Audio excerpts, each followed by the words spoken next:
নমস্কার, শুরু করছি বেঙ্গল লাইন আর আপনাদের সঙ্গে রয়েছি আমি সানন্দা। প্রথমেই বেঙ্গল লাইনের যে ইস্যুগুলো নিয়ে আমরা আলোচনা করব সেদিকে একবার নজর রাখবো। আজকে আমাদের প্রথম ইস্যু বেঙ্গল লাইনে মুর্শিদাবাদ। অভিযোগ জানাতে গিয়ে থানাতেই আক্রান্ত আইআইটির প্রাক্তন গবেষক। বেঙ্গল লাইনের দ্বিতীয় ইস্যু পূর্ব বর্ধমান। দিলীপ আছেন দিলীপেই, কাটোয়ায় দা হাতে স্বমেজাজে দিলীপ ঘোষ।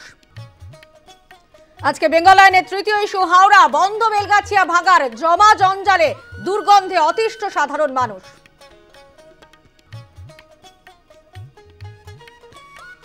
অন্যদিকে উত্তর 24 পরগনা বনগাঁয় ভোটার তালিকায় ভূত ওপারের পাসপোর্ট এপারের ভোটার। পরবর্তী ইস্যু বেঙ্গল লাইনের চিংড়িঘাটা পার্কিং বিবাদে আগা পাঁচতলা মার রক্তাক্ত তরুণী, প্রশ্নে নিরাপত্তা। আমরা প্রথমেই বেঙ্গল লাইনের যে ইস্যুর দিকে নজর রাখবো। আপনারা জানেন যে ইতিমধ্যেই যে ঘটনা ঘটেছে, মুর্শিদাবাদের ঘটনা। থানায় গিয়ে অভিযোগ জানাতে গিয়ে পুলিশের হাতেই হেনস্থা হলেন এবং জানা যাচ্ছে একজন গবেষক তিনি জানাচ্ছেন যে তিনি পাসপোর্ট তার হারিয়ে গেছে। এই ইস্যুতেই তিনি থানায় গিয়েছিলেন অভিযোগ জানাতে, কিন্তু সে সময় পুলিশের কাছে অভিযোগ জানাতে গিয়ে পুলিশ সেই অভিযোগ নিতে অস্বীকার করেন এবং তারপর মারাত্মক ঘটনা। কি ঘটনা? সেই সিসিটিভি ছিল না, এমন একটা জায়গায় তাকে নিয়ে যাওয়া হলো, সেখানে সিসিটিভি ছিল না। সিসিটিভিহীন এলাকাতে তাকে বেধড়ক মারধর করা হলো। এই ঘটনা কি কাম্য? যেখানে দেখা যাচ্ছে যে পুলিশের হাতে যখন অভিযোগ জানানো হচ্ছে, পুলিশের কাছে গিয়ে অভিযোগ জানানো হচ্ছে, তখন অভিযোগকারিনী তিনি আক্রান্ত হচ্ছেন এবং যেখানে পুলিশের কাজ সাধারণ মানুষকে নিরাপত্তা দেওয়া, সেখানে পুলিশের হাতেই হেনস্থা হচ্ছে সাধারণ মানুষ। এটা কি কাম্য? এটা কি অভিপ্রেত? এটা নিয়ে কিন্তু প্রশ্ন উঠছে। মুর্শিদাবাদের ঘটনার দিকে নজর রেখেছি আমরা। আপনাদের যে ছবি আমরা তুলে ধরছি এই মুহূর্তে, কোথাও গিয়ে রক্ষকই ভক্ষক, এই ছবি কিন্তু উঠে এসছে মুর্শিদাবাদে। এবং আপনারা জানেন যে ছবি আপনাদেরকে দেখাচ্ছি, যে থানায় অভিযোগ জানাতে গিয়েছিল একজন গবেষক, আইআইটির গবেষক। তিনি অভিযোগ জানাতে গিয়ে তিনি বলেছিলেন যে এই তার অভিযোগ, তিনি পাসপোর্ট হারিয়ে ফেলেছেন, এরকম একটা সাধারণ অভিযোগ তার ছিল এবং তিনি পুলিশের কাছে গিয়েছিলেন। স্বাভাবিকভাবেই সাধারণ মানুষ তার বিপদের সময় পুলিশের কাছেই যাবে, এটাই তো স্বাভাবিক ঘটনা। কিন্তু পুলিশের কাছে গিয়ে তারাই আক্রান্ত হচ্ছেন। তাহলে সাধারণ মানুষ তারা কোথায় যাবেন? সাধারণ মানুষ তাদের নিরাপত্তা কে দেবে? পুলিশ প্রশাসন দিতে পারছে না, উল্টে তার ওপরেই হামলা হচ্ছে। এবং সেখানে আরও একটা বিস্ময়কর ঘটনা, যেখানে সিসিটিভি নেই সেরকম একটা জায়গায় তাকে নিয়ে যাওয়া হয়েছে এবং সেখানে নিয়ে গিয়ে তাকে বেধড়ক মারধর করা হয়েছে। এটাও কি অভিপ্রেত? আজকের এই যুগে দাঁড়িয়ে পুলিশ প্রশাসন, সেখানে বিভিন্ন সময় আমরা দেখেছি যে পুলিশ প্রশাসনের ঔদাসীন্যের বিভিন্ন উদাহরণ আমাদের সামনে এসেছে। সেখানে নীরব দর্শকের ভূমিকা পালন করে পুলিশ, এরকমও বেশ কিছু ঘটনায় অভিযোগ সামনে আসে। কিন্তু এবার দেখা যাচ্ছে নীরব দর্শক নয়, একেবারে সক্রিয় ভূমিকায়, যেখানে যিনি অভিযোগ করতে গিয়েছিলেন থানায়, সেখানে তাকেই উল্টে মারধর করছে পুলিশ। তাহলে সাধারণ মানুষ যাবে কার কাছে? এ নিয়ে কিন্তু প্রশ্ন উঠছে। যেখানে সাধারণ মানুষের নিরাপত্তা দেওয়ার কাজ এবং পুলিশ প্রশাসন সাধারণ মানুষের করের দেওয়া টাকাতেই তাদের মাইনে হয়, সেখানে পুলিশ প্রশাসনের কোথাও গিয়ে কর্তব্য সাধারণ মানুষকে নিরাপত্তা দেওয়া, সেই পুলিশ প্রশাসনের হাতেই আবার আক্রান্ত হচ্ছেন সাধারণ মানুষ। আমরা সরাসরি চলে যাব, আমাদের সঙ্গে রয়েছেন আমাদের প্রতিনিধি মোহাম্মদ রফি। রফি, যে ছবি উঠে আসছে যে আমরা সাধারণ মানুষ পুলিশের কাছে যাই যখন আমরা বিপদে পড়ি, উল্টে কি হচ্ছে? পুলিশ তো নিরাপত্তা দিচ্ছেই না, অভিযোগ নিচ্ছেই না, গালিগালাজ করছে, মারধর করছে। এটা কি কাম্য? আমরা মোহাম্মদ রফির কথা শুনবো, তার আগে আক্রান্ত কি বলছেন একবার নজর রাখবো। আমি আইআইটি খড়গপুর থেকে পিএইচডি করেছি। তো আমার যে পাসবুক ছিল এসবিআই অ্যাকাউন্টে, সেই পাসবুকটা হারিয়ে যায়। তার জন্য আমি একটা জিডি করতে যাই 1:30 নাগাদ। এবং জিডি করার উনি যে কাগজপত্রগুলো, সেই কাগজপত্র যিনি অফিসার ইনচার্জ ছিলেন, উনি দেখে সঙ্গে সঙ্গে বলেন যে আপনি একটা স্ট্যাম্প মেরে নিয়ে আসুন ব্যাংক থেকে। আগের কথাগুলো উনি খুব জোরে বলছেন, তাই বলে আমি কেন জোরে বলছি, আপনি জোরে কথা বলছেন। তখন বাকবিতণ্ডা একটা চলতে চলতে হঠাৎ করে মেজবাবু উজ্জ্বল বিশ্বাস বলে উনি আসলেন। আমি এবার বুঝতে পারি না, আমি সরল বিশ্বাসে ভাবছি যে ঠিক আছে উনি কাগজ নিয়ে হয়তো ঠিক করে দেবেন, ওখানে আমাকে যেতে পারেন। ওখানে আমি ঢুকে পড়ি, আমি তো জানি না সিসিটিভি নেই। আমি ঢোকার পরে দরজা বন্ধ করেছে বেদম মার। উনি ছিলেন এবং আরও 3-4 জন ছিল, সবার নাম আমি জানি না কারণ আমি মনে করতে পারছি না, এবং অশ্রাব্য ভাষায় গালাগালি এবং আমার ব্যাগ খুলে নিয়ে টেনে ছিঁড়ে ফেলে দেওয়া। আমি ওনাকে বারবার রিকোয়েস্ট করেছি, দেখুন আমি পিএইচডি করেছি, আমি অশিক্ষিত ছেলে নই, ঠিক আছে আপনি মেরে নিন আমাকে, যতক্ষণ পারবেন মারুন, কিন্তু আপনারা কাজটা ভুল করছেন। যেটা হয়েছে সেটা এসডিও সাহেবকে আমি দেখা করেছি, কিন্তু ওনাকে কমপ্লেন এখনো রাত্রির মধ্যে পাঠাতে পারিনি, কারণ অনেকটা রাত্রি হয়ে গেছে এইসব ঘটনা। আপনাদের বক্তব্য শুনলাম, আমরা সরাসরি চলে যাব। আমাদের সঙ্গে রয়েছেন আমাদের প্রতিনিধি মোহাম্মদ রফি। রফি, যে ছবি আমরা দেখলাম যে তিনি অভিযোগ করছেন কি যে তিনি অভিযোগ জানাতে গিয়েছিলেন এবং সেই অভিযোগ জানাতে গিয়ে সেই অভিযোগ নিতে অস্বীকার করেন। এরপর ডোমকল থানার আইসি তিনি বেধড়ক গালিগালাজ এবং মারধর করেন। এটা কি কাম্য রফি? যেখানে সাধারণ মানুষের নিরাপত্তা দেওয়ার কথা পুলিশ প্রশাসনের, সেখানে সাধারণ মানুষ সেখানে গিয়ে নিজেরাই আক্রান্ত হচ্ছেন। না, একদমই যেটা ঘটনা হয়েছে যে খড়গপুরের যে আইআইটির যে ছাত্র শুভম কল্যাণ, তার একটি ডোমকলে তার একটি আইআইটির প্রাক্তন পড়ুয়া ইমন কল্যাণ যিনি অভিযোগ জানাচ্ছেন, যেভাবে অভিযোগ জানাচ্ছেন সেখানে সত্যি এটা অনভিপ্রেত ঘটনা। রফি, ওর ব্যাংকের পাসবই হারানোর পরেই সে ব্যাংকে যায়, এই যে থানাতে যায়, এবং সেখানে অভিযোগ করতে গেলেই সেখানে যে ভারপ্রাপ্ত যা সাব ইন্সপেক্টর ছিলেন উজ্জ্বল বিশ্বাস, তিনি তাকে তার যে সিসিটিভির বাইরে যে ঘর রয়েছে সেই ঘরের সেখানে তাকে নিয়ে যাওয়া হয়, এবং সঙ্গেও আরো বেশ কয়েকজন যে কর্তব্যরত পুলিশ অফিসাররা ছিলেন তারাও ছিলেন সেখানে। সেখানে নিয়ে গিয়ে তার সঙ্গে কথাবার্তা শুরু হয়, এবং এই যে অভিযোগ করার কথাটা বলা হয় তখনই তার উপরে তারা মানে রেগে ওঠেন, এবং বলা হয় যে তাকে খড়গপুরে গিয়ে ওখানে তার ব্যাংকের যে রয়েছে বই রয়েছে সেখান থেকে তাকে একটা স্ট্যাম্প মেরে নিয়ে আসার কথা বলে, এবং এই নিয়েই তার সঙ্গে দু একটি কথা হতেই তাকে ঘরের এক সাইডে নিয়ে গিয়ে তাকে বেধড়ক মারধর করা হয়, যেখানে মানে পুলিশের কাছে গিয়ে সাধারণ মানুষের বিপদ আরো বাড়ছে। রফি, সেখানেই প্রশ্ন যে গুন্ডা আর পুলিশের মধ্যে তাহলে কোনো তফাৎ রইল? রফি, না, কোন রকমই কোনো তফাৎ রইল না, যেখানে একজন যারা সাধারণ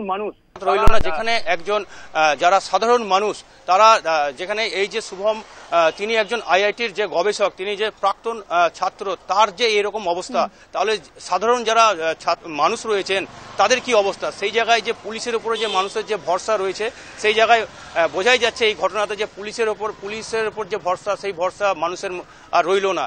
এই যে একটা যে আইআইটির গবেষক, তাকে এইভাবে মারধর, এতেই বোঝা যায় যে পুলিশ সাধারণ মানুষের সঙ্গে কি ব্যবহারটা এখন করছে।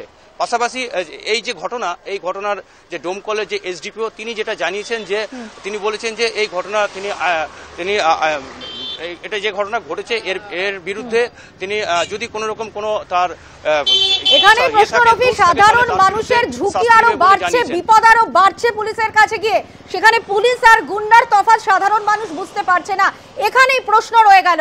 আপাতত ধন্যবাদ রফি তোমায়। আমরা কথা বলছিলাম, সরাসরি ছিলেন আমাদের প্রতিনিধি মোহাম্মদ রফি। আপনাদের যে ঘটনা আমরা দেখাচ্ছিলাম যে থানায় অভিযোগ করতে গিয়ে পুলিশের হাতে হেনস্থা, অভিযোগ করেছেন আইআইটির প্রাক্তন পড়ুয়া। সোমবার ডোমকল থানায় অভিযোগ, ব্যাংকের পাসবই তিনি হারিয়ে ফেলেছেন এবং সেখানে গিয়েছিলেন ইমন কল্যাণ। সেখানেই বাগবিতণ্ডায় পুলিশের সঙ্গে জড়িয়ে পড়েন ইমন। অভিযোগ তারপরেই ভেতরে সিসিটিভিহীন জায়গায় নিয়ে গিয়ে ডোমকল থানার সাব ইন্সপেক্টর তাকে বেধড়ক মারধর করেন। সেখানেই প্রশ্ন যে পুলিশের কাজ কি? পুলিশের কাজ মানুষকে বিপদে পড়লে তাকে সহায়তা দেওয়া, সাহায্য করা। তাহলে পুলিশ কি করছে? উল্টে গালিগালাজ, মারধর করছে। এটাই কি পুলিশ প্রশাসন? তাহলে গুন্ডা আর পুলিশের তফাৎটা কোথায় রইল? এখানেই প্রশ্ন রয়ে যাচ্ছে। স্থানীয় বিজেপি নেতৃত্ব এই প্রসঙ্গে কি বলেছেন একবার নজর রাখবো।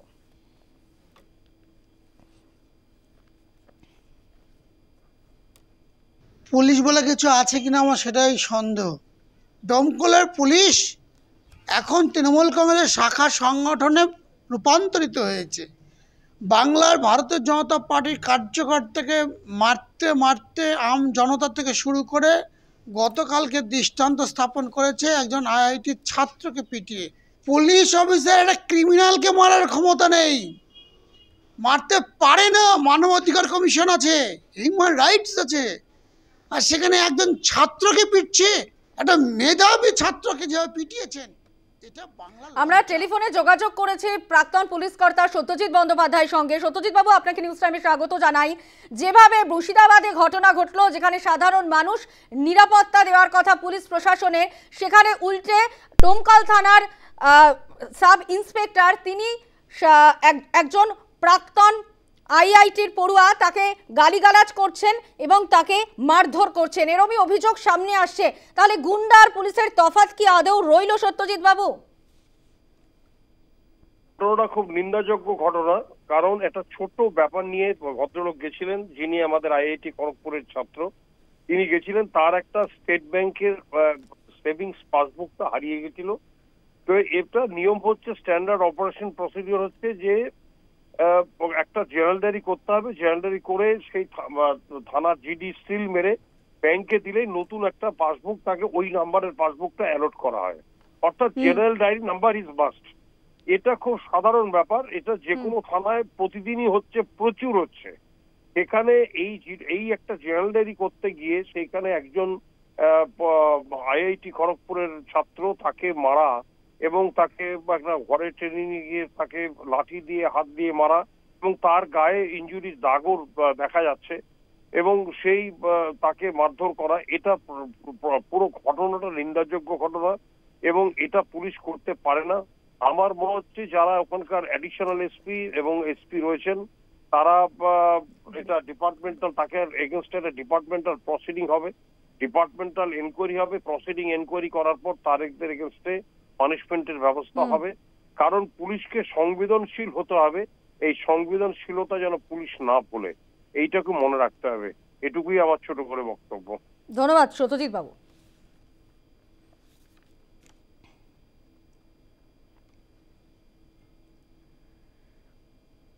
এবার আমরা বেঙ্গল আইনের যে ইস্যুর দিকে নজর রাখবো, চিংড়িঘাটায় রক্তাক্ত তরুণী, তাকে রাস্তায় ফেলে বেধড়ক মার, ইট দিয়ে মার, থানির দিয়ে তাকে বেধড়ক মারধর করা হলো। চিংড়িঘাটার ঘটনা, এর আগেও আপনারা জানেন সল্টলেকে এরকম ঘটনা বহুবার ঘটেছে এবং এবার চিংড়িঘাটার ছবি আপনাদের সামনে আমরা তুলে ধরবো। চিংড়িঘাটায় তরুণীকে মারধর, পার্কিং নিয়ে বিবাদ, যার জেরে থান ইট দিয়ে মারধর করা হয় তরুণীকে।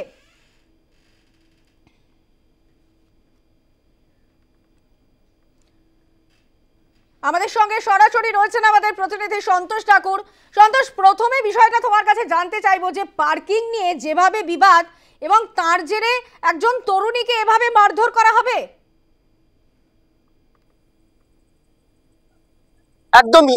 দেখো, তোমায় জানাবো, ঘটনাটি ঘটেছিল ঠিক 18 তারিখ, যখন প্রথম বিবাদ হয় এবং যারা ভাড়াটিয়া যখন ভাড়া আসেন সেই বাড়িতে, এবং বাড়িতে নিজে তারা পার্কিং করেন এবং এলাকার বাসিন্দারা তারা জানান কি সেইখানে পার্কিং করা যাবে না, এই নিয়ে গন্ডগোল। তারপরে সেই ভাড়াটিয়া এসে বিধাননগর দক্ষিণ থানায় অভিযোগ করে এবং অভিযোগ করার পরই তারা দুজনকে তারা নিয়ে আসেন বিধাননগর দক্ষিণ থানা, যারা ঝামেলা করছিলেন। তারপরে তাদেরকে রাততেই ছেড়ে দেয়। এরপরে 19 তারিখ যখন ঘটনাটি মূল ঘটে, যেখানে একটি ভিডিও ভাইরাল হয়েছে, যার মধ্যে দেখা গেছে কি যে ভাড়াটিয়া যখন তিনি নিচে যান, তখন এলাকার বাসিন্দারা, তার নাম পিন্টু মন্ডল, তাকে তিনি ইট দিয়ে মারধর করেছেন সেই মহিলা অর্থাৎ ভাড়াটিয়াকে। মূলত কি ঘটনা ঘটেছিল ওই দিনটা 19 তারিখে, সেটা আমি জানতে চেষ্টা করবো।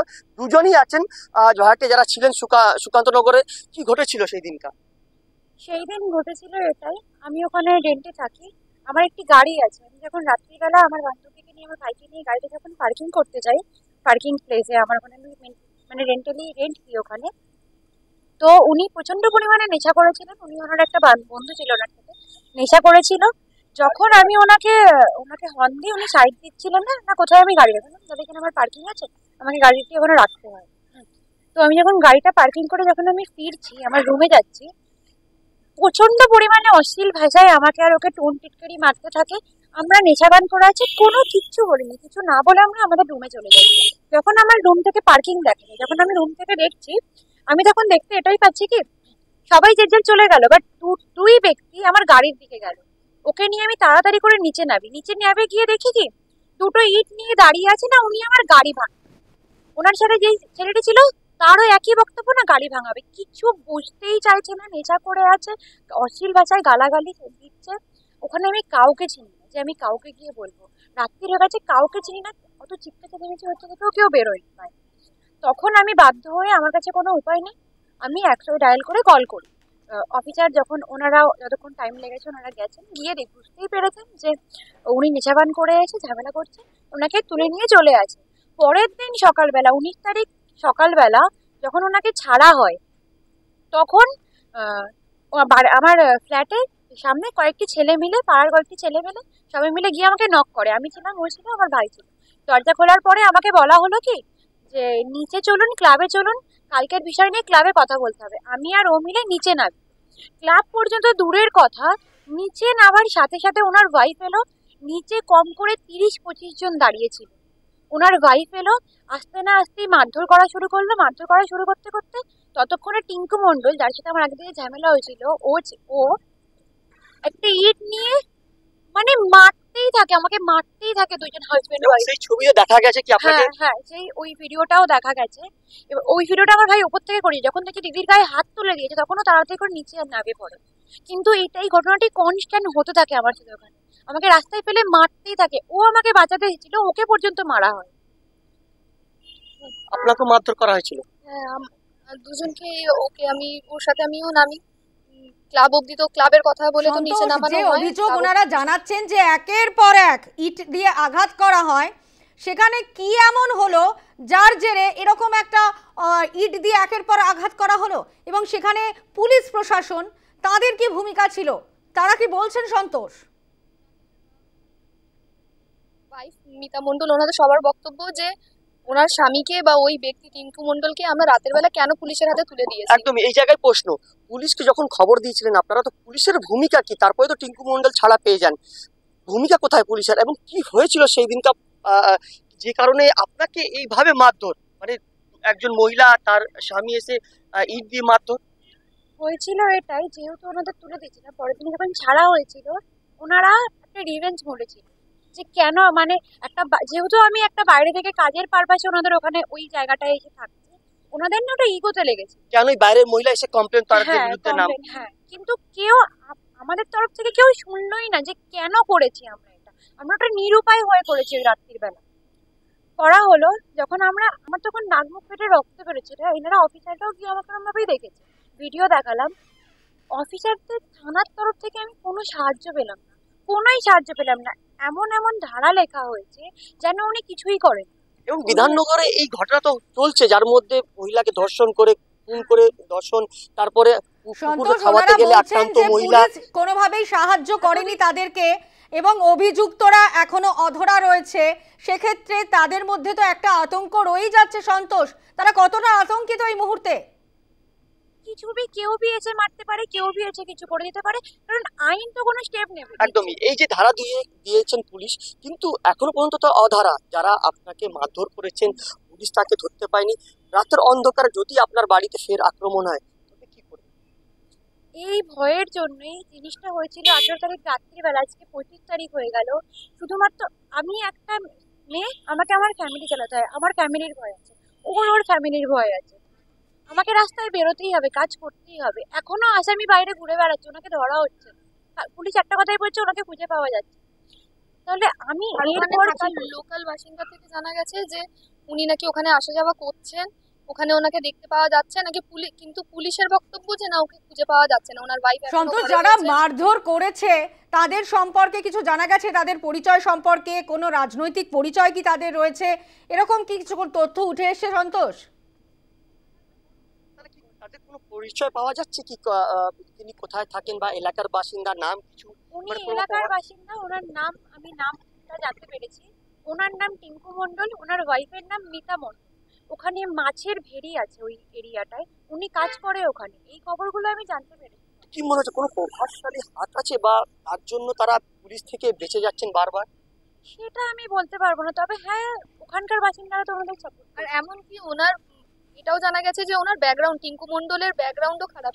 এর আগেও ওনার নামে থানায় কেস করা হয়েছে। উনি ছোট মোটো মানে কিছু গুন্ডাগার্দি একটু উনি করেন, যার কারণে মোটামুটি ওনার নাম একটা খারাপ একটা সুনাম আছে ওনার। একটা মানুষ খারাপ না হলে এতটা হিংস্র হতে কখনো পারে না যে এরকম একটা বিষয়ের জন্য দুটো মেয়েকে রাস্তায় ফেলে ইট দিয়ে, মানে উনি আমাদের মারতে চাইলে কিন্তু ওখানকার বাসিন্দারা আটকাতেও পারতেন, কিন্তু আটকানো নেই। জানি না ওনাদের আবার কিসের ভয়। একদমই সন্তোষ, আপডেট আমরা নিতে থাকবো তোমার কাছ থেকে। আপাতত ধন্যবাদ সন্তোষ তোমায়।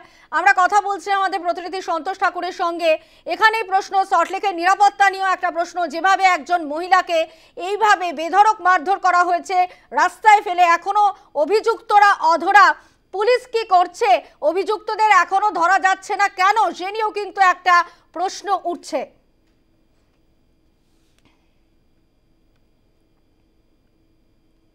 এবার বেঙ্গল লাইনের যে পরবর্তী ইস্যুর দিকে আমরা নজর রাখবো। কখনো হাতে লাঠি, আবার কখনো হাতে গদা। এবার দা হাতে একেবারে ঢুকলেন মেলায়। দিলীপ আছেন, দিলীপে একেবারে মেজাজে। দিলীপ ঘোষ, যতই বিতর্ক হোক না কেন, তিনি বুঝিয়ে দিলেন নিজের মেজাজেই আছেন দিলীপ ঘোষ। বেঙ্গল লাইনে একটা ব্রেক নিয়ে ফিরছি এই ইস্যু নিয়ে, সঙ্গে থাকুন। বেঙ্গল লাইনের এবার যে ইস্যুর দিকে নজর রাখবো, কখনো লাঠি হাতে, কখনো আমরা দেখেছি বিভিন্ন রকম জায়গায় আমরা দেখেছি যে দিলীপ ঘোষ কিন্তু সব মেজাজে। এবং সম্প্রতি আপনারা জানেন যে খড়গপুরে মহিলাদের সঙ্গে, একেবারে স্থানীয় মহিলাদের সঙ্গে বাদানুবাদে জড়িয়ে পড়েন দিলীপ ঘোষ। কুকথার যখনই প্রসঙ্গ উঠেছে তখন দিলীপ ঘোষের নাম কিন্তু সবসময় ওতপ্রোতভাবে জড়িত এই কুকথার রাজনীতির সঙ্গে। এবার একেবারে কখনো লাঠি, কখনো আবার গদা, এবার দা নিয়ে ঘুরে বেড়ালেন দিলীপ ঘোষ। দা হাতে মেলায় ঢুকলেন। কাটোয়ায় অগ্রদ্বীপের ঐতিহ্যবাহী গোপীনাথ মেলায় আসলেন দিলীপ ঘোষ এবং দা নিয়ে সেখানে ঘুরে বেড়ালেন এবং সেখানে তিনি ইঙ্গিতপূর্ণ মন্তব্য করেছেন। তিনি স্পষ্টত জানিয়েছেন যে এই দা অনেক কাজে লাগবে, এমন ইঙ্গিতপূর্ণ মন্তব্য শোনা গেছে দিলীপ ঘোষের গলায়।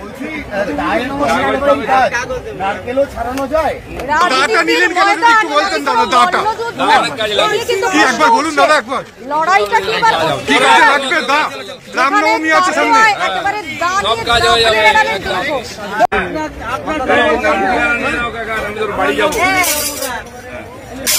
কি এমন হলো যেখানে দা দিয়ে কি হবে একেবারে বুঝতেই পারছো।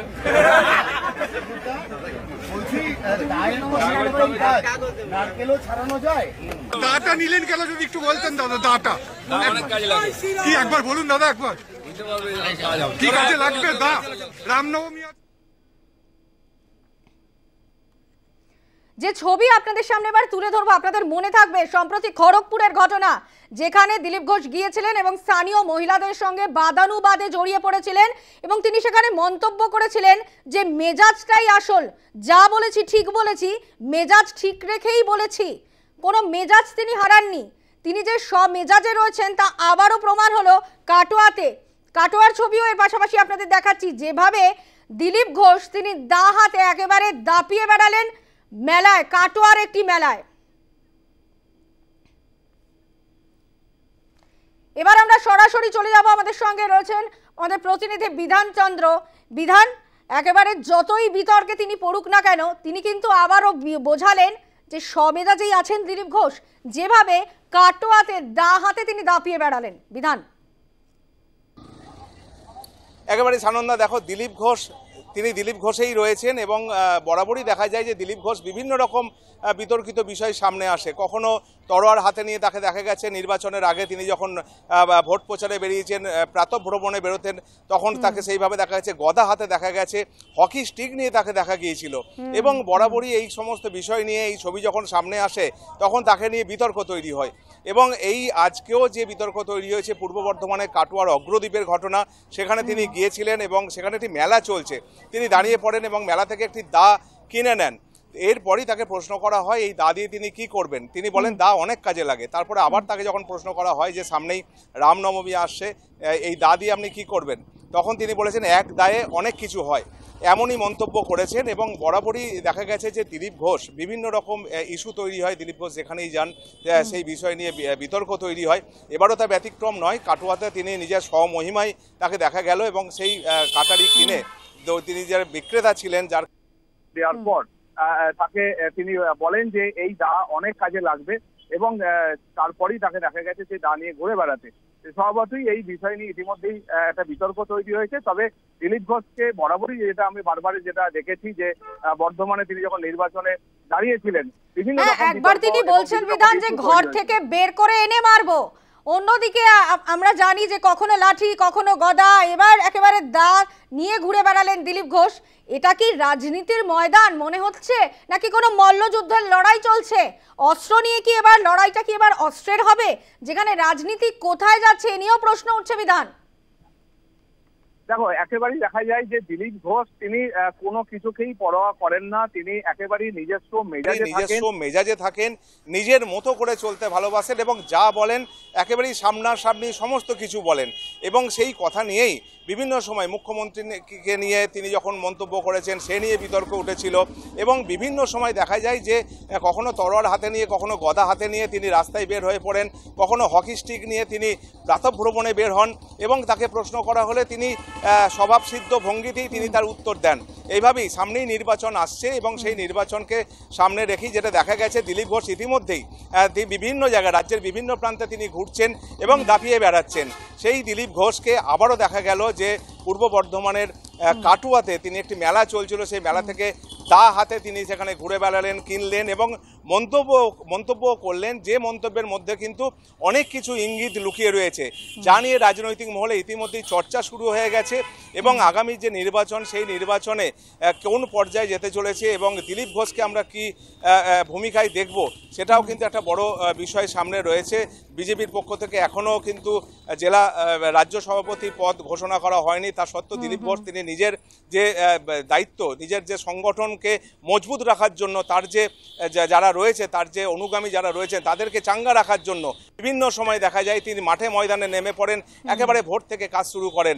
এদিনও দেখা গেল পূর্ব বর্ধমানের কাটুয়ায় তাকে স্বমহিমায় দেখা গেল এবং তিনি একেবারে স্বভাবসিদ্ধ ভঙ্গিতেই দা কেনার পর তিনি উত্তর দিলেন, এক দায়ে অনেক কিছু হয় এমনটাই কিন্তু মন্তব্য করেছেন দিলীপ ঘোষ। সেখানেই বিধান প্রশ্ন কি কি কাজ হবে সেটা নিয়ে প্রশ্ন থেকেই যাচ্ছে, কারণ দিলীপ ঘোষ বারে বারে তিনি বোঝাচ্ছেন কখনো খড়গপুর, কখনো আমরা দেখেছি লাঠি, কখনো হাতে গদা, এবার একেবারে দাঁড়িয়ে যেভাবে দাপিয়ে বেড়ালেন, সামনেই নির্বাচন রয়েছে, সেখানে অবশ্যই কোন ভূমিকায় দেখা যাবে দিলীপ ঘোষকে এ নিয়ে কিন্তু আগ্রহ বরাবরই তিনি চর্চায় রয়েছেন এবং তিনি সবসময় একটা তার মন্তব্য নিয়ে তার কথার কচকচি নিয়ে কিন্তু তিনি সবসময় রাজনীতির এবং সংবাদ শিরোনামে থাকেন। আমরা টেলিফোনে যোগাযোগ করেছি তৃণমূল নেতা জয়প্রকাশ মজুমদারের সঙ্গে। জয়প্রকাশ বাবু, দিলীপ ঘোষ যেভাবে আমরা দেখেছি কখনো লাঠি কখনো গদা, এবার একেবারে কাটোয়ার একটি মেলায় দা হাতে দাপিয়ে বেড়ালেন এবং তিনি বোঝালেন যে তিনি সব মহিমায় সব মেজাজে রয়েছেন, যতই তাকে নিয়ে বিতর্ক হোক না কেন। কি বলবেন বিষয়টা নিয়ে? এটা মহিমা কেন বলছেন? এতে মহিমার কিছু নেই। এটাতে একজন কেউ যদি একটা হাতে অস্ত্র নিয়ে, একটা ধারালো অস্ত্র নিয়ে দাপিয়ে বেড়ায়, সাধারণ মানুষ, তাকে পুলিশে কি করে? পুলিশ তাকে নিরস্ত্র করে বা তাকে গ্রেপ্তার করে। দিলীপ বাবুর ক্ষেত্রেও সেটা করা উচিত বলে আমি মনে করি। যাই হোক, সেটা পুলিশ এবং প্রশাসনের ব্যাপার। তবে দিলীপ বাবু রাজনৈতিক নেতা হিসেবে এই ব্যবহার কাম্য নয় এবং আরো অনেক চিন্তা ভাবনা করে তবে রাজনৈতিক নেতা হওয়া যায়। তাদের অনেক কিছু শোভা পায় না। এই হিংসার কথা, মানুষকে ভয় দেখানো, মহিলাদের আক্রমণ করা, মহিলাদের অপমান করা, এই সব জিনিসই কোনো নেতার শোভা পায় না। তাই জন্য দিলীপ বাবুকে আমি মনে করি রাজনীতিকে অনেক জায়গা থেকেই তিনি কলুষিত করছেন। আজকের ঘটনা তার বাইরে নয়। বেশ জয়প্রকাশ বাবু, ধন্যবাদ। আমরা কথা বলছিলাম তৃণমূল নেতা জয়প্রকাশ মজুমদারের সঙ্গে। রাজনীতির ময়দান নাকি মল্লযুদ্ধ, লড়াইটা কি এবার অস্ত্রের লড়াই, এ নিয়ে কিন্তু প্রশ্ন উঠছে। যেভাবে দিলীপ ঘোষ দাপিয়ে বেড়ালেন কাটোয়ার একটি মেলায় দা হাতে, সামনে নির্বাচন রয়েছে, তার আগে দিলীপ ঘোষ নিজে বোঝালেন যে যতই বিতর্ক হোক না কেন সমেজাজে তিনি রয়েছেন, কারণ তিনি বারবার বলে এসেছেন সম্প্রতি যে মেজাজ হারিয়ে আমি কিছু বলিনি, মেজাজ ঠিক রেখেই যা বলার বলেছি। এবং বিধান যেমনটা আমাদের সঙ্গে আলোচনা হচ্ছিল যে যাই হোক না কেন, যত বিতর্কই হোক না কেন, যতই তিনি কুকথার রাজনীতিতে জড়ান না কেন, তিনি কিন্তু সমেজাজেই রইলেন। বিধান একেবারেই তিনি সব সময় কিন্তু নিজের মেজাজেই থাকেন। আমরা দিলীপ ঘোষকে দেখেছি যে বিভিন্ন সময়ে তাকে বিভিন্ন রকম মন্তব্য করতে, তিনি কোনো কিছুতেই বিতর্ক তাকে পিছু ছাড়ে না, এবং সেই যে মন্তব্য তিনি করেন তা নিয়ে রাজ্য রাজনীতিতে আলোচনা হয় এবং তর্ক বিতর্ক চলে। সানন্দা, ধন্যবাদ। আমরা কথা বলছিলাম, সরাসরি ছিলেন আমাদের প্রতিনিধি বিধানচন্দ্র। এবার আমরা বেঙ্গল লাইনের যে ইস্যুর দিকে নজর রাখবো, বন্ধ বেলগাছিয়া ভাগার জমা জঞ্জালে দুর্গন্ধে অতিষ্ঠ হাওড়াবাসী।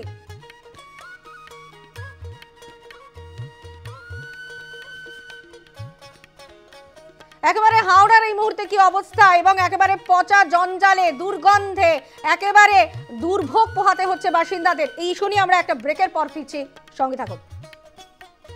এবার বেঙ্গল লাইনের যে ইস্যুর দিকে আমরা নজর রাখবো, আপনারা জানেন যে প্রশাসনের তরফ থেকে কিন্তু ইতিমধ্যে নির্দেশ দেওয়া হয়েছে যে বেলগাছিয়ার ভাগাড়ে কোনোভাবেই আবর্জনা ফেলা যাবে না, যার ফলে হাওড়ার বিভিন্ন জায়গায় এদিকে ওদিকে জঞ্জাল পড়ে রয়েছে, আর সেই জঞ্জালের পচা দুর্গন্ধে একেবারে চরম দুর্ভোগ পোহাতে হচ্ছে বাসিন্দাদের। অর্থাৎ এতদিন জল সংকট ছিল, প্রায় 6-6টা দিন হয়ে গেছে, সেখানে জল সংকট তীব্র মাত্রায় পৌঁছেছিল, আপনারা জানেন চরম দুর্দশায় পড়েছিল হাওড়াবাসী। এবার আবার নতুন করে একটা সমস্যা উদয় হয়েছে। হাওড়া শহরের এখন অন্যতম বড় সমস্যা হচ্ছে আবর্জনা। ভাগাড়ে নতুন করে আর আবর্জনা ফেলা যাবে না, পুরসভার এই সিদ্ধান্তের পরে সমস্যাটা আরও বাড়ল। এখন সমস্যা আবর্জনা। সরাসরি আমরা চলে যাব, আমাদের সঙ্গে রয়েছেন আমাদের প্রতিনিধি শান্তনু করণ। শান্তনু, যে ছবি আমরা দেখছিলাম গত 5-6 দিন ধরে, যে একটা জল সমস্যা ছিল, কোথাও বিদ্যুৎ ছিল না, তীব্র দুর্ভোগ পোহাতে হচ্ছিল, চরম দুর্ভোগ পোহাতে হচ্ছিল সাধারণ মানুষকে, হাহাকার করছিল তারা, মাথার ছাদ হারিয়ে কোথাও আশঙ্কিত সাধারণ মানুষ। এবার নতুন করে একটা সমস্যা উদয় হয়েছে হাওড়ায়, সেখানে দেখা যাচ্ছে যে আবর্জনা ফেলা বন্ধ ভাগাড়ে, যার ফলে হাওড়ার এধারে ওধারে সব জায়গাতেই আবর্জনা, যার পচা গন্ধে একেবারে অতিষ্ঠ অবস্থা হাওড়াবাসীর। শান্তনু, দেখো একেবারেই যেটা গতকাল মন্ত্রী ফিরহাদ হাকিম যখন বেলগাছিয়া ভাগাড় ভিজিট করে যান, তারপরে সিদ্ধান্ত হয় যে সেখানে নতুন করে আর কোনো আবর্জনা ফেলা হবে না। কিন্তু গতকাল রাত্রে বিকালের পর থেকে যখন আবর্জনা ফেলা বন্ধ হয়ে যায়, আজকে সারাদিন সেখানে কোনো রকমভাবে ডাম্পিং গ্রাউন্ডে কোনো আবর্জনার গাড়ি ঢোকেনি, সেখানে আবর্জনা ফেলা হয়নি।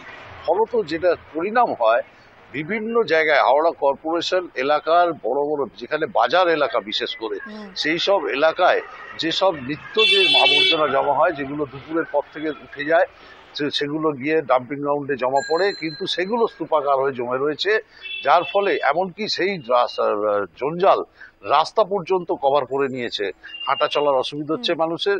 এবং সেইখানে যে তড়িঘড়ি যদিও সিদ্ধান্ত নেওয়া হয়েছে, মানুষ একদিকে এই যে যন্ত্রণা বেলগাছিয়া ভাগাড়ের মধ্যে ছিল, সেই চত্বরে সীমাবদ্ধ ছিল, সেটা একেবারে শহরের মধ্যে চলে এলো, কিন্তু তার জন্য মানুষ কিন্তু যথেষ্টই দুর্ভোগে পড়েন। যদিও আগামীকাল থেকে নতুন করে আবার এই আবর্জনা তুলে নেওয়া হবে, এবং যেখানে রামরায়তলা যে আড়ুপাড়া, সেখানে যে এসটিপি অর্থাৎ সুয়েজ ট্রিটমেন্ট প্ল্যান্ট যেটা রয়েছে হাওড়ার, সেখানে আবার ফেলা হবে আবর্জনা অস্থায়ীভাবে, সেই জায়গাটাকে ব্যবহার করা হবে। আমরা যে ছবি দেখাচ্ছি শান্তনু এই মুহূর্তে আমাদের স্ক্রিনে, যে রাস্তায় ছড়িয়ে ছিটিয়ে পড়ে রয়েছে জঞ্জাল, একেবারে ভ্যাটগুলোতে উপচে পড়ছে জঞ্জাল, আর সেই জঞ্জালের ওপর দিয়ে সাধারণ মানুষকে কোথাও গিয়ে যাতায়াত করতে হচ্ছে। কি দুর্বিষহ অবস্থা শান্তনু।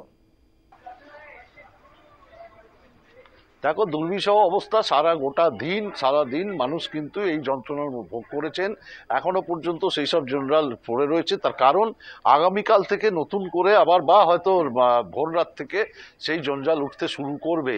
কিন্তু যেটা সমস্যা হয়েছে, এই সারাদিন জঞ্জাল জমার পরে যেখানে এক একটা বাজার এলাকায় যে আবর্জনা জমে, বলা যায় যে এক গাড়ি সমান, ছোট গাড়ি বা বড় গাড়ি যদি ডাম্পার হয়, দুটো গাড়ি লাগবে, দুটো বাজারের ক্ষেত্রে একটা গাড়ি লাগবে। এইরকম পরিস্থিতিতে যে ডাম্প হয়ে রয়েছে, সেখানে যথেষ্টই কিন্তু দুর্গন্ধ ছড়াচ্ছে এবং রাস্তাঘাট একেবারে অপরিষ্কার হয়ে রয়েছে।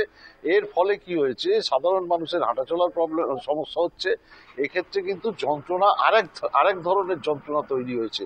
যদিও কর্পোরেশনের পক্ষ থেকে যেটা জানানো হয়েছে যে যেহেতু আজকে আরবান ডিপার্টমেন্টে মিটিং ছিল, হাওড়া কর্পোরেশনের আধিকারিকরা ছিলেন, সেই সঙ্গে কলকাতা কর্পোরেশনের আধিকারিকরা মিলে যে মিটিং হয়েছে এবং জেলা প্রশাসন, হাওড়া জেলা প্রশাসনকে নিয়ে নির্দিষ্টভাবে হাওড়ার জন্য যে মিটিং হয়েছে, তাতে যে সিদ্ধান্ত হয় যেটা রামরায়াতলায় যে এসটিপি আছে, সুয়েজ ট্রিটমেন্ট প্ল্যান্ট, অর্থাৎ পয় প্রণালী যেখানে যে ব্যবস্থা রয়েছে, সেখানে পয়েন্ট নিষ্কাশনের যে ব্যবস্থা, সেখানে গিয়ে অস্থায়ীভাবে এই আবর্জনাকে তুলে ফেলা হবে। বেলগাছিয়া ভাগাড়ে এখন ফেলা হবে না, যেখানে সেখানে ফেললে আবার নতুন করে ওজনের সমস্যা হবে। কিন্তু এখানেও একটা প্রশ্ন আছে, সুয়েজ সিস্টেম যেটা আছে, যেটা পয়েন্ট নিষ্কাশন ব্যবস্থা, সেখানে কিন্তু সলিড সেখান থেকে দূষিত বর্জ্য তাকে সরিয়ে সলিড ওয়েস্ট বার করা হয়, উপযোগী যেগুলো বর্জ্য সেগুলোকে কাজে লাগানোর জন্য ব্যবহার করা হয়। এখানে আর একটা সমস্যা দেখা দিলেও দিতে পারে, সেখানে যদি সমস্ত এই আবর্জনা গিয়ে পড়ে, এই ট্রিটমেন্ট, এই যে প্ল্যান্ট, সেটা আবার কতদিনের জন্য কিভাবে সেখানে পরিচালনা করা হয়, আদৌ সেই ট্রিটমেন্ট প্ল্যান্ট অর্থাৎ এসটিপির যে কাজ, সেই কাজটা কতদিন স্থগিত হয়ে যায় কিনা, সেটাও আবার নজর রাখার ব্যাপার রয়েছে। অর্থাৎ গোদের ওপর বিষ ফোড়া। যদি বলা যায় যে সেখানে আবর্জনা পড়বে, তাহলে সেই আবর্জনা থেকে আবর্জনাটা কোথায় ফেলা হবে সে নিয়ে তো কোনো সিদ্ধান্ত হয়নি শান্তনু, তাহলে সমাধানের রাস্তা কি?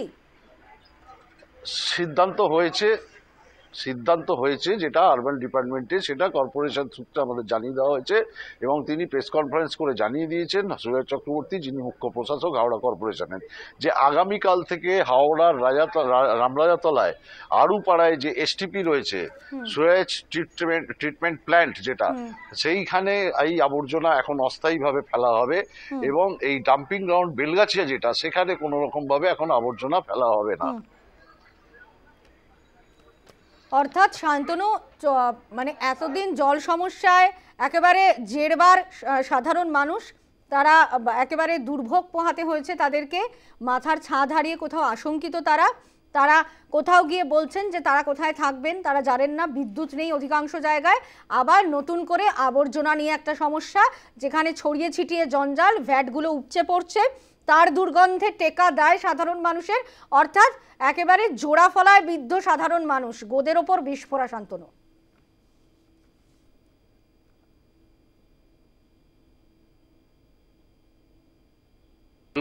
সেখানে যেটা বলা হয়েছে, আজকে জেলা প্রশাসন, পুলিশ প্রশাসনের উচ্চপদস্থ আধিকারিকরা,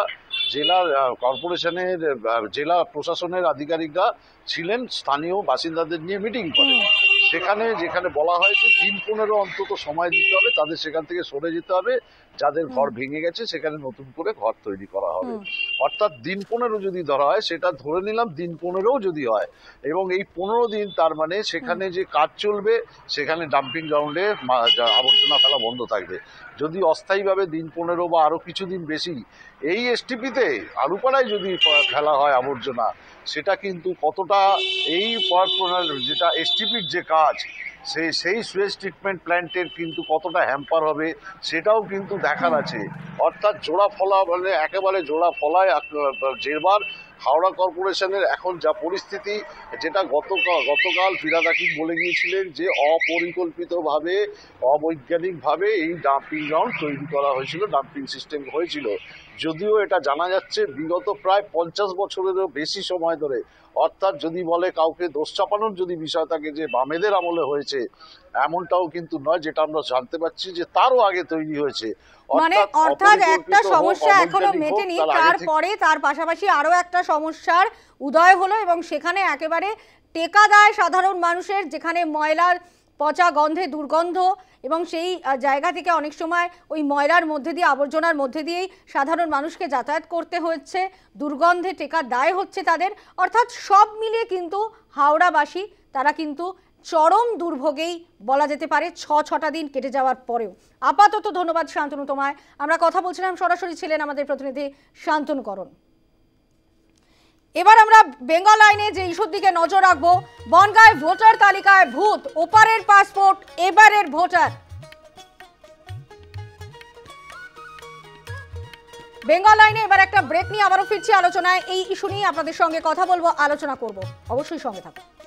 বেঙ্গল লাইনে এবার যে ইস্যুর দিকে নজর রাখবো, আপনাদের বিরতির আগেই বলেছিলাম যে ভুতুরে ভোটার নিয়ে একেবারে শাসক দল তারা কিন্তু স্কুটিনি অভিযান থেকে শুরু করে বিভিন্ন রকম অভিযান করছে, একেবারে তৎপরতা দেখাচ্ছে, নির্বাচন কমিশনে যাচ্ছে, ভুতুরে ভোটার লিখতে বিভিন্ন অভিযোগ জানাচ্ছে।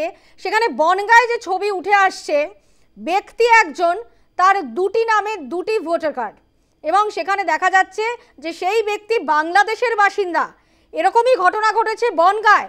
পঞ্চায়েত প্রধানের একেবারে চক্ষু চড়ক গাছ এই ছবি দেখে। ঠিক কি হয়েছে বিষয়টা, আমাদের সঙ্গে সরাসরি রয়েছেন আমাদের প্রতিনিধি উৎসব মণ্ডল। উৎসব, তোমার কাছে আগে ছবিটা স্পষ্ট হতে চাইবো। দেখো, একদমই তুমি জানো যে রাজ্যের মুখ্যমন্ত্রী মমতা বন্দ্যোপাধ্যায়ের নির্দেশ মতো তৃণমূলের পক্ষ থেকে গ্রামে গ্রামে বুথে বুথে তৃণমূলের কর্মী নেতারা যাচ্ছেন ভোটার তালিকা সংশোধন করার জন্য, এবং সেই তালিকায় গিয়ে দেখা যাচ্ছে বনগাঁ ব্লকের ধর্মপুকুরিয়া গ্রাম পঞ্চায়েতের প্রধান তাপস মণ্ডল তিনি তার গ্রাম অঞ্চলে যান এবং সেখানে গিয়ে দেখেন ভোটার তালিকায় এক ব্যক্তির ছবি এক, নাম দুটো, এপিক নাম্বারও দুটো। এবং সেই ব্যক্তির কেন এই দু নাম আসলো, দুটো এপিক নাম্বার, কি কারণে ছবি এক রেখে, সেই ঘটনা যখন তারা তদন্তে নামেন তখন তাদের চক্ষু কার্যত চড়ক গাছ। কারণ এই ব্যক্তির বাংলাদেশ যোগ পাওয়া গেছে। তারা প্রধান তিনি বলছেন যে এই ব্যক্তির একটি পাসপোর্ট তারা পেয়েছেন, যে পাসপোর্ট বাংলাদেশের পাসপোর্ট, এবং সেখানেও তার নাম দেখা যাচ্ছে আলাদা। অর্থাৎ এক ব্যক্তি তিনটে নাম আলাদা আলাদা, তিন জায়গায় তার ডকুমেন্টস। স্বাভাবিকভাবেই তার প্রশ্ন উঠছে যে একজন বাংলাদেশের বাসিন্দা, যার বাংলাদেশে পাসপোর্ট রয়েছে, ভারতের এই ধর্মপুকুরিয়া গ্রাম পঞ্চায়েতে দুই জায়গায় তার কি করে ভোটার তালিকায় নাম উঠলো। স্বাভাবিক এই বিষয় নিয়ে ইতিমধ্যেই রাজনৈতিক তরজা কার্যত শুরু হয়ে গিয়েছে। বিজেপির পক্ষ থেকে দাবি করা হচ্ছে এই যে ধরনের ভুতুরে ভোটার বা এই ধরনের ভোটারগুলি কার্যত তৃণমূলের ভোট ব্যাংক। তারা পঞ্চায়েত নির্বাচন, লোকসভা নির্বাচন বা বিধানসভা নির্বাচনে এই ধরনের ভোটারগুলিকে কাজে লাগিয়ে তারা ভোটের জয়লাভ করতে চেয়েছিল। এবং প্রধান এখন বর্তমানে যেটা বলছেন যে এই ঘটনার পর তারা এই সমস্ত একজন ব্যক্তি তিনি ভোটের সময় বাংলাদেশ থেকে এসে ভোট দিয়ে চলে যাচ্ছেন, আবার বাংলাদেশে ফিরে যাচ্ছেন।